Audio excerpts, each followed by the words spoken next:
여러분 안녕하세요. 해인학당의 유순복입니다. 반갑습니다. 오늘은 송도 3절로 유명한 화담 서경덕 선생의 시 한 수 읽어보겠습니다. 제목은 책을 읽으며 느끼는 감회라는 의미의 독서 유감으로 많이 알려져 있는데요. 본래의 제목은 가슴 속의 이야기를 한다라는 의미의 술회입니다. 오늘 읽으실 시는 선생이 31살 때에 정암 조광조가 중종의 총애를 입고 혈량가를 실시하여 인재를 찾을 때 선생의 문인이었던 모제 김안국이 선생에게 출사를 권유하자 선생이 거절의 표시로 지은 시입니다. 평생 은거하며 학문에 몰두하겠다는 자신의 투철한 학문관, 즉 인생관을 수레한 시입니다. 이 시는 그의 문집인 화담집 제1권에 수록되어 있습니다. 청나라 권용제가 편찬한 사고전서 안에 한국인으로서 유일하게 포함되어 있다고 하는데요. 그의 이기론이 중국의 성리학과 구별하여 한국의 독자적이고 독창적인 철학적 사유와 이해를 바탕으로 쓰여졌다는 것을 인정한 것이 아닌가 짐작해 봅니다. 화담하면 또 하나 빠질 수 없는 것이 황진이 이야기죠. 황진이가 화담 선생의 도 높음을 말할 때 의례 10년 면벽 수도한 지족 선사를 비교해서 선사는 자신에게 하룻밤에 무너졌지만 화담 선생은 내가 가까이 한 지 오래되었지만 그분은 마음과 몸을 어지럽히지 않으셨다고 하는데, 당시 조선이 유교 국가인 만큼 불교를 비하하고 신유교인 도학을 높이기 위한 의도도 있지 않았을까 짐작해 봅니다. 시 형식은 7원 유시로서 니은으로 운을 마쳤지요. 그의 학문적 업적에서 빠질 수 없는 주기론 등 나머지 이야기는 시 해석하면서 첨가하기로 하겠습니다. 먼저 시 내용 읽어보겠습니다. 공부를 시작할 때에는 천하의 뜻을 두었는데 나이가 드니 오히려 안회의 가난이 마음에 든다. 부귀는 다투어야 하니 손대기 어렵고 산천은 막는 것이 없으니 몸이 편할 수 있다네. 산나물 캐고 고기 잡아 배 채울 수 있고 달과 바람을 노래하면 마음을 펼 수 있다네. 의심 없이 진짜 시원하게 넓게 터진 학문의 경지에 이르러 허망한 100년짜리 인생을 면하리라. 그럼 시 해석해보죠. 첫 번째 수연입니다. 독서 당일 지경륜 세모 환감 안시빈. 책을 읽던 때에는 뜻이 천하를 다스리는 것이었는데 세월이 흘러 공부가 익어가면서는 오히려 안회의 가난이 마음에 드는구나. 독서 책을 읽다. 처음 과거시험에 맞춰서 공부를 하던 당일, 그때에는 당시에 과거시험을 보기 위해서 공부하게 된 그 상황을 말하는 거예요. 지경륜. 경륜은 천하를 다스리는 것을 말합니다. 처음 책을 읽을 때에는 벼슬을 해서 이 세상에 나가서 자신의 뜻을 펼쳐보리라는 공부를 했다입니다. 선생은 조선 중기 때의 하급 관리인의 자손으로서 집안이 가난했지만 어려서부터 워낙 머리가 명석하고 탐구심이 많아서 스스로 독학한 인물로 유명합니다. 그런데 애초에 벼슬의 뜻이 없었는지 과공, 즉 과거를 보기 위한 공부는 멀리하고 경물치지의 차원에서 사물에 대한 탐구로 일관했죠. 세모 환감 안시빈. 세모 해세 저물모, 해가 저물다. 한 해가 끝날 무렵을 세모라고 하죠. 설을 앞둔 섣달 금음을 말하는데 여기서는 세월이 가자 혹은 나이가 들었다는 의미예요. 그래서 나이가 들자 환감 안시빈, 오히려 환 달감, 오히려 달다. 무엇이? 안시빈. 안시는 공자의 제자 안회를 말합니다. 세월이 점점 듦에 따라서 공부를 점점 하게 되면서 오히려 세상에 대한 욕심보다도 가난하게 살면서 도를 즐거워하는 안회의 안빈낙도의 삶이 마음에 들더라예요. 공자가 제자인 안회를 칭찬하는 구절에서 나오는 성어로 단사표음 혹은 단표누항이 많이 알려져 있는데, 보통 세상 사람들은 밥 한 그릇과 표주박 물 한 잔을 마시면서 비루하고 누추한 곳에 살게 되면 그 근심을 견디지 못하는데, 안회는 끝내 그 즐거움을 고치지 않고 기꺼이 살았다 하죠. 물질적인 풍요보다 정신적인 만족감, 도덕적인 삶을 중요하게 여기면서 이론보다도 수행을 실천하는 애제자에 속하죠.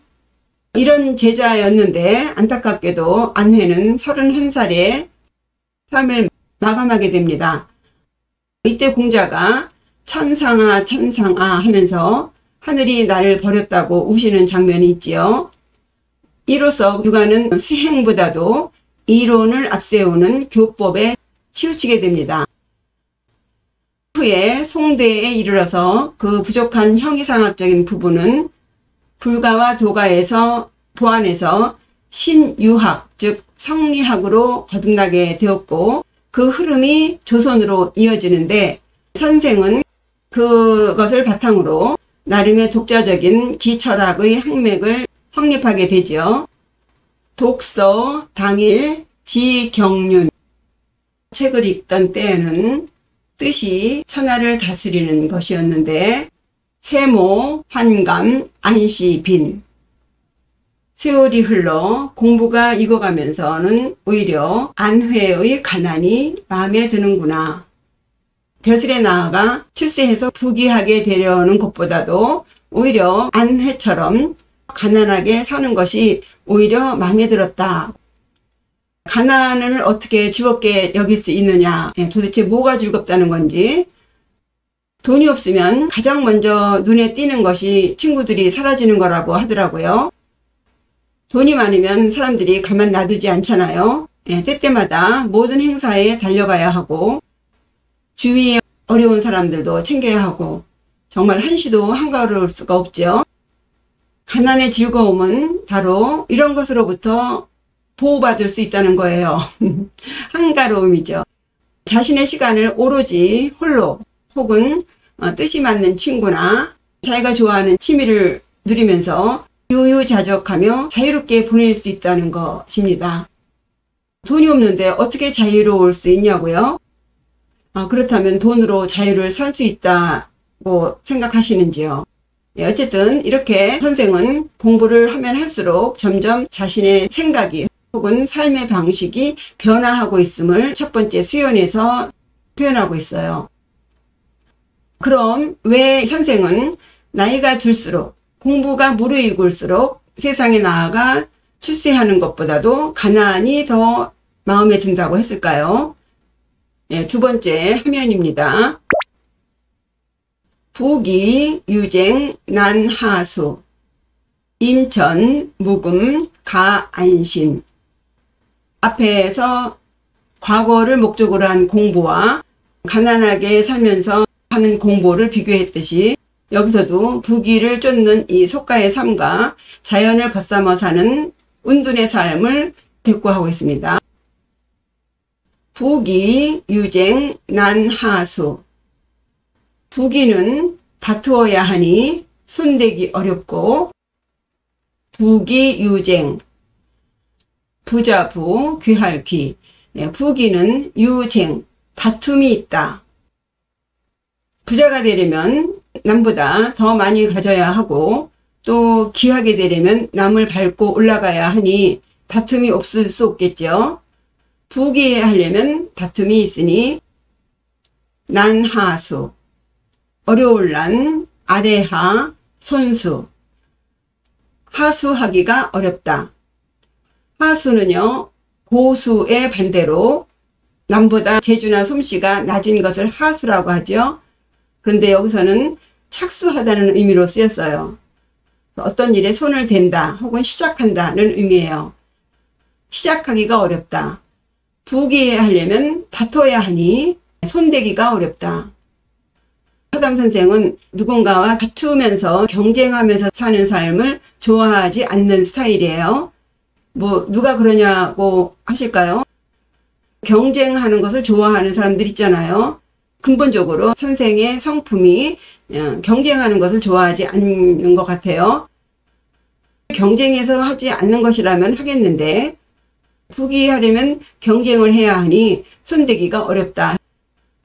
누군가와 순위를 다투는 그런 삶은 싫어한다고 말하면서 임천, 묵음, 가, 안신.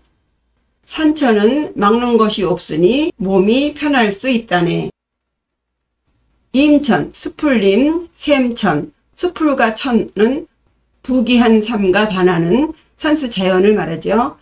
산수 자연은 무금, 금하는 게 없어. 무금은 유쟁의 대꾸죠. 금함이 없어요. 금하지 않기 때문에 누가 많이 가졌든 적게 가졌든 문제가 없는 것이죠. 다툴 일이 없는 거예요. 그래서 가, 안신. 가능조동사 가, 편안한 몸신. 안신, 몸이 편안하다. 근데 앞에 가능조동사 가자가 붙어서 몸을 편안하게 할 수 있다 예요. 속가에 나가 살면 부귀하지 않을 수 없으니 누군가와 항상 경쟁을 해야 하는데 이 자연은 아무리 많이 가져도 금하는 게 없으니 몸을 편안하게 할 수 있다. 임천무금에 관련된 기절로는 소동파의 적벽부에 있죠. 자연은 조물주의 끝없는 보물이라 너와 내가 함께 즐기는 것이다. 아무리 많이 가져도 막는 자가 없고 아무리 많이 써도 마르지 않는다. 경쟁하지 않아도 많이 가질 수 있는 욕심껏 다 가질 수 있는 이 자연이 내 몸과 마음을 편하게 할 수 있다.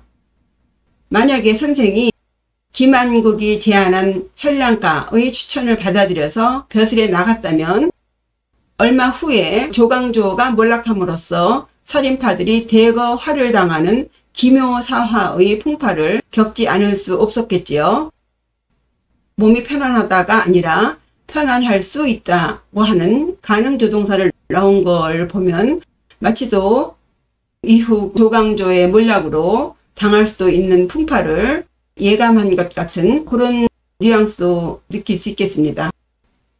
속가에 나가서 이리 뛰고 저리 뛰고 다니면서 세월을 보내는 것보다 자연을 벗삼아 학문에 집중하는 것이 더 편안하다. 그래서 부귀한 것보다는 안회의 가난이 더 좋다. 자신이 벼슬을 버리고 이 자연에 묻혀서 은둔하며 사는 그 이유를 설명하고 있습니다. 부귀, 유쟁, 난하수. 부귀는 다투어야 하니 손대기 어렵고 임천, 묵음, 가, 안신. 산천은 막는 것이 없으니 몸이 편할 수 있다네. 다음 경연에서는 구체적으로 몸과 마음을 나누어서 뭐가 그렇게 편안한지 묻고 있어요. 채산, 조수, 감, 충복, 영월, 음풍, 족, 창신. 산에서 나물 캐고 물에서 낚시질을 하면 배를 불릴 수 있고 달을 읊고 바람을 노래하며 정신을 펼칠 수 있다네. 채산, 조수. 산에서는 산나물을 캐고 물에서는 물고기를 잡다. 감, 충복. 견딜 감, 채울 충, 배복. 요 견딜 감자는 가능조동사의 능자와 같은 의미예요. 몸 할 수 있다. 그래서 충복, 배를 채울 수 있다. 산에서 나무를 캐고 물에서 물고기를 잡아 배를 채울 수 있다. 우리 인간은 평생 몸뚱아리 종노릇 하다가 끝난다고 할 정도로 때가 되면 먹어줘야 되죠. 뭘 먹어도 먹어야 산다. 그래야 공부도 하는 것이니까요. 그런데 뭘 먹어야 하는가? 아쉽게도 선생은 나물 먹고 물 마시고가 아니라 나물 먹고 물고기 먹는다고 하네요. 예, 좀 실망스럽습니다. 예, 혹자는 부처님도 고기를 먹지 말라고 안 했다고 하는데, 예, 그런 복잡하고 어려운 이론 다 그만두고라도 생명체가 죽어가는 고통을 공감한다면 차마 이 물고기 잡아 먹는다는 이야기는 도학자로서 어울리지 않는 것 같아요. 군자는 부엌에 들어가지 않는다라는 말이 있지요. 지금은 다 옛날 이야기가 되었지만 불과 10여 년 전만 해도 남자가 부엌에 들어가면 큰일 난다는 분위기가 있었잖아요. 그런데 이 말은 단순히 남자가 아녀자가 하는 하찮은 일을 한다는 의미로 쓰이는 말이 아니에요. 전고가 있는 이야기입니다. 맹자 양해왕편에 맹자가 제선왕과의 대화 중에 나오는 이야기가 있어요. 군자는 금수, 즉 짐승을 대할 때에 그 짐승이 살아있는 모습을 보고서는 그들이 죽는 꼴을 참아 보지 못하고 또 그 짐승이 죽을 때의 소리를 듣고서는 그 고기를 참아 먹지 못한다. 때문에 군자는 고기를 요리하는 푸죽간을 멀리하는 것이다 라는 말이 있어요. 당연히 불가에서도 세 가지 먹어서는 안 되는 고기라고 해서 삼불육이 있죠. 죽는 모습을 본 고기라는 견육, 죽을 때 내는 소리를 들은 고기, 문육, 자신을 위해서 죽였다고 의심되는 고기, 의육, 이 세 가지는 먹지 않는다예요.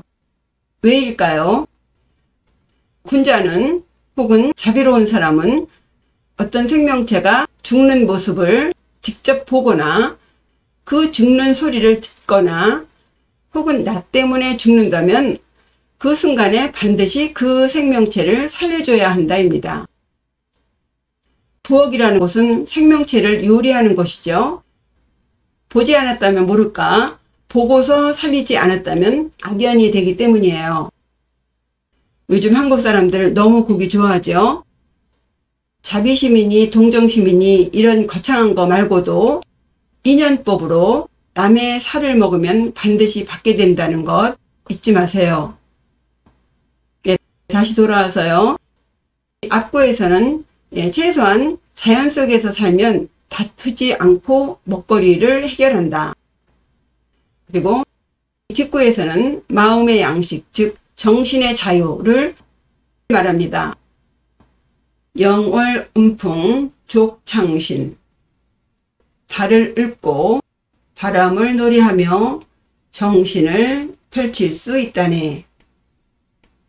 영월음풍은 주로 음풍영월로 익숙한데요. 읊을영, 읊을음, 달에 대해 읊고 바람을 노래한다. 자연을 벗삼아 논인다. 족창신. 이 족자는요, 발족자인데 가능조동사로 족하다. 뭐뭐 할 수 있다는 의미가 있어요. 그래서 앞에 감자와 같은 의미입니다. 창신, 펼창, 정신신, 정신을 펴다. 창자는 왼쪽에 번개가 내리치는 모양의 신자와 오른쪽에 햇볕이 내리는 모양자인 볕 양자가 있죠. 다 하늘에서 내려오는 모양자예요. 정신신, 귀신신, 정신을 마음껏 펼치다.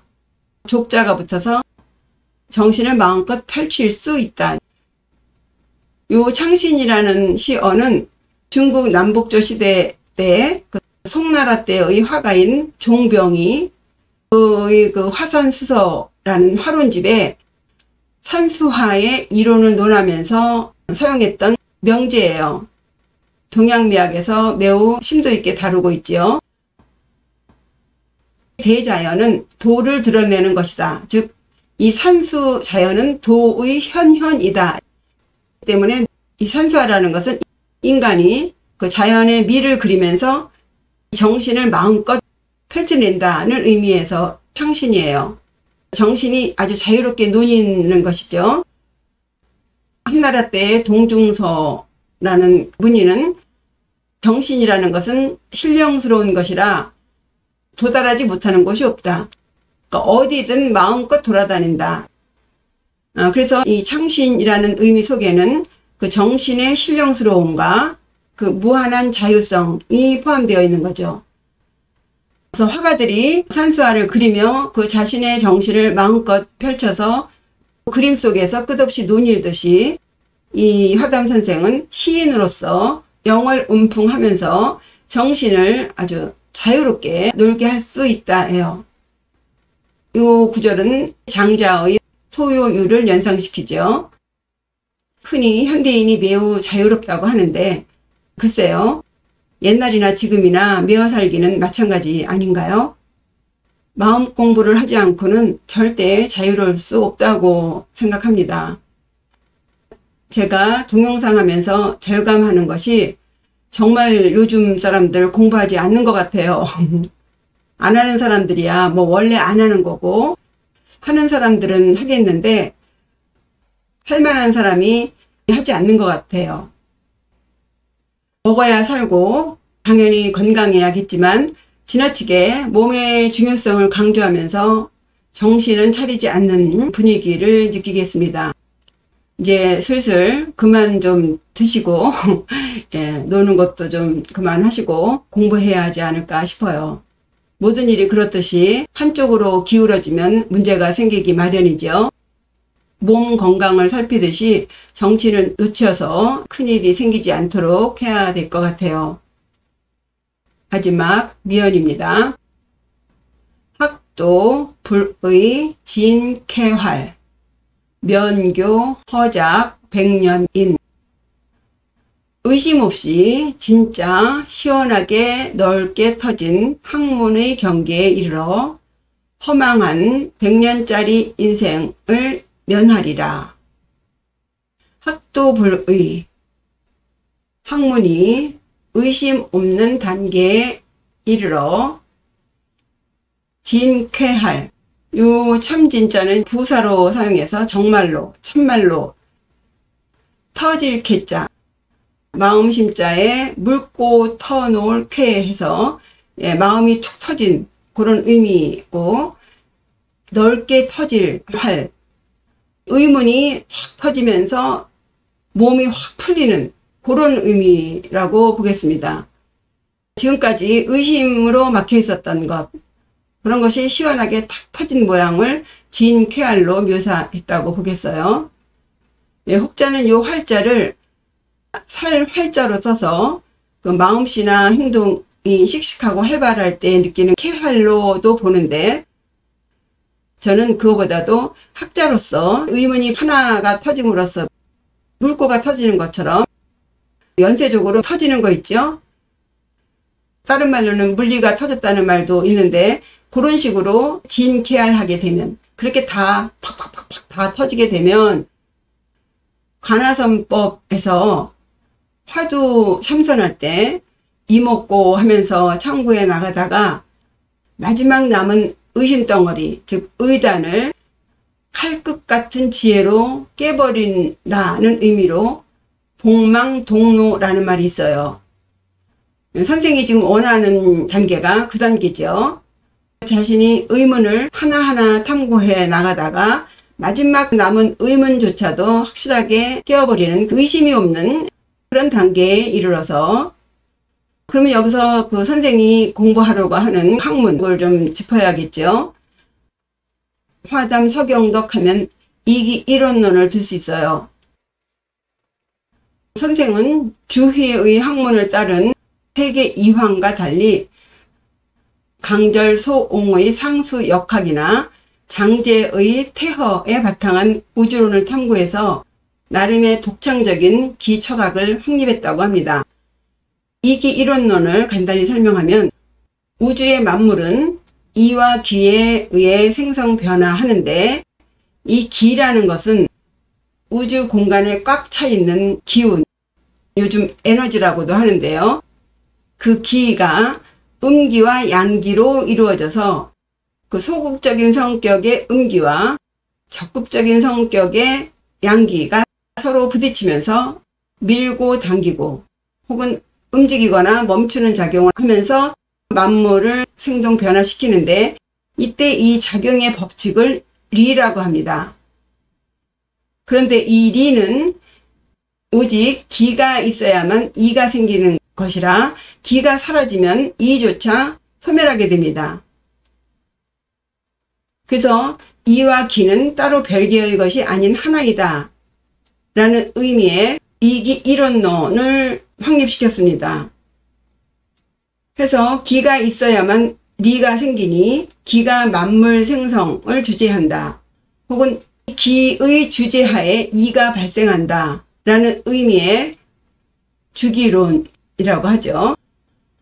이에 반해서 일명 주자학이라고 불리는 그 이황의 이기이원론을 보면 기라는 것이 있고, 그리고 만물을 생성 변화시키는 원리, 즉 그 기를 작동시키는 이가 따로 있다입니다.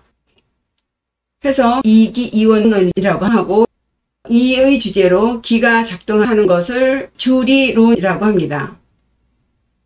이상의 주기론과 주리론은 과학적인 근거에 의한 것이 아니고 사유를 통해서 나온 형이상학적인 논리예요. 이러한 논리는 동양의 윤리 도덕과 매우 연관이 깊습니다.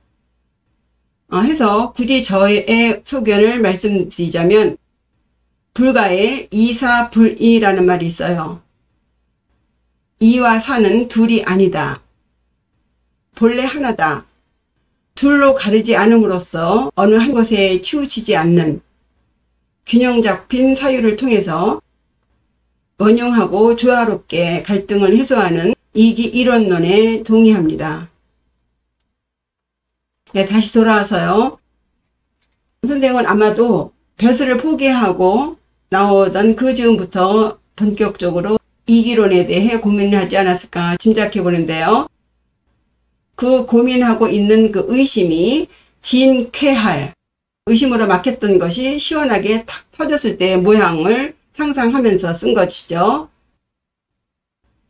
듣고 보시면요. 면교 허작 백년인. 면할면, 요 교자는 누구로 하여금 뭐뭐하도록 가르치다 라는 사역의 의미로 쓰였어요. 허작 백년인.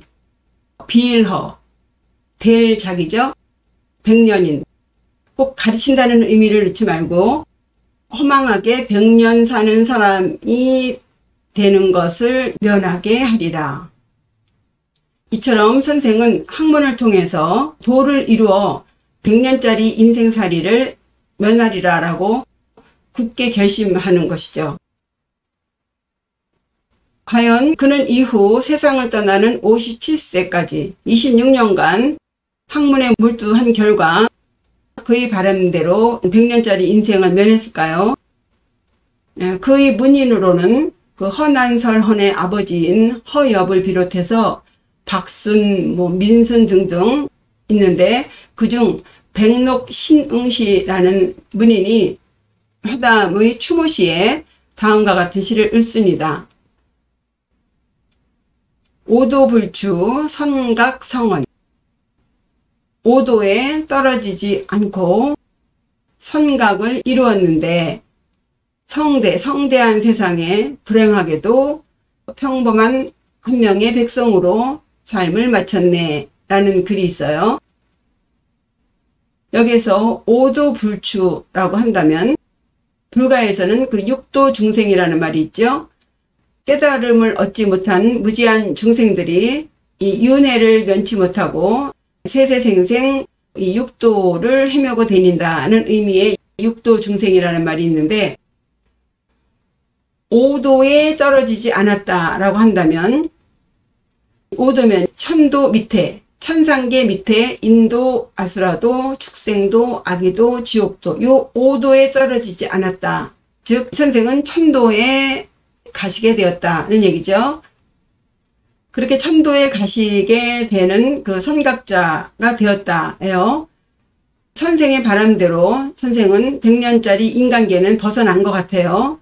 하지만 천상계 또한 윤회를 완전히 벗어난 것은 아니죠. 어쨌든 학문적인 선각자가 되었는데 불행하게도 일개 백성으로 생을 마쳤다.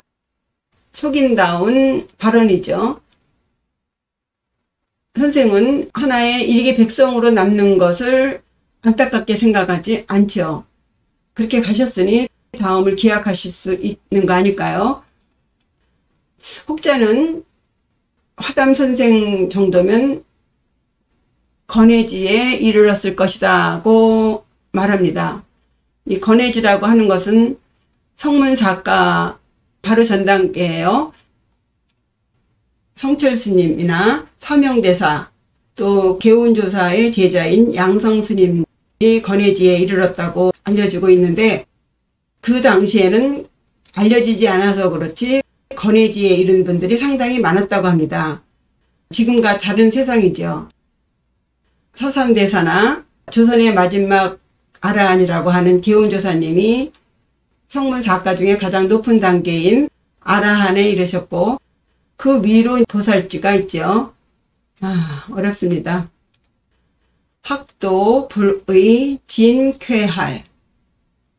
학문이 참으로 넓게 확 튀어져 의심 없는 단계에 이르러 면교허작 백년인 허망한 백년살이 인생을 면하게 하리라.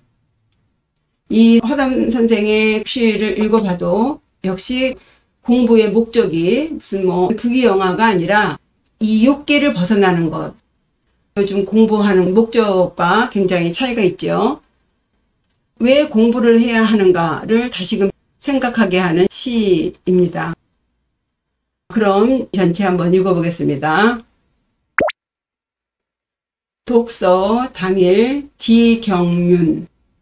과거 시험을 목적으로 책을 읽던 때에는 뜻이 천하를 다스리는 것이었는데 세모 환감 안시빈. 세월이 흘러 공부가 익어가면서는 오히려 안회의 가난이 마음에 드는구나. 부기 유쟁 난하수. 부기는 다투어야 하니 손대기 어렵고 임천 묵음 가안신. 산천은 막는 것이 없으니 몸이 편할 수 있다네. 채산 조수 감충복. 산에서 나물 캐고 물에서 고기 잡으며 배를 채울 수 있고 영월 음풍 족창신. 달을 읊고 바람을 놀이하며 정신을 펼칠 수 있다네. 학도 불의 진쾌할. 학문이 참으로 넓게 확 튀어져 의심 없는 단계에 이르러 면교허작 백년인. 허망한 백년살이 인생을 면하게 하리라. 이상으로 화담 서경덕 선생의 술회, 최소한 5도에 떨어지지 않기를 바라는 그런 다짐을 하는 시 읽어보셨습니다. 저의 해석을 바탕으로 더 깊이 있게 해석해 보세요. 또 좋은 시로 찾아뵙겠습니다.